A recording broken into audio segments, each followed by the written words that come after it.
Maliban sa cafe at sinehan, ay mamamangha ka rin sa mga nagtataasang bamboo o kawayan na naging isa sa mga unique features nitong Cinepop. Hello! Ngayon i-feature natin itong lugar na ito na matatagpuan sa Quezon City, ang Cinepop.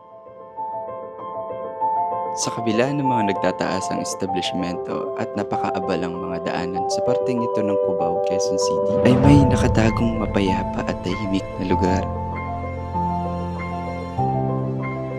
Ako nga po pala si Mark Jomer, ang caretaker na itong Cinepop. Old house kasi ito 1948 pa. Mula pa sa Lawag City, ang nagtayo na ito, ang may-ari ay si Pasio Satero Yuwinyo family, at nanirahan sila dito ng 70 years. Simula noon, bihira na sila magpalit ng kahit ano sa bahay para mapanatili ang natural netong kagandahan. Ito ay nakatayo sa lote na may lawak na 750 square meter. Ang bahay na ito ay isang post-war home na nirenovate para gawing boutique na sinehan. 2017, sinimula na to i-restore, gawin ng Cinepop itong area.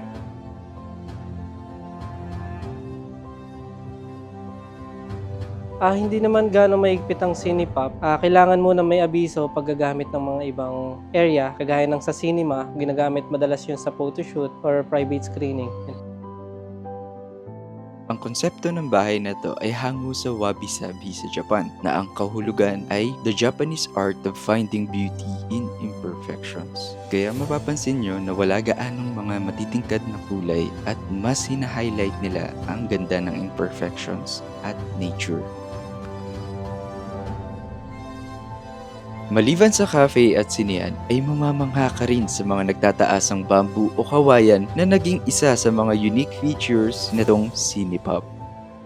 Pag gusto nyo dito magpabook sa Cinepop, mag-message lang kayo sa Facebook page. Tapos bibigyan kayo ng reservation date para sa Ocular. Tapos pag nandito na kayo sa date ng Ocular, ako naman na mag-explain sa inyo about dito sa may bahay, tsaka kung ano yung magiging event nyo.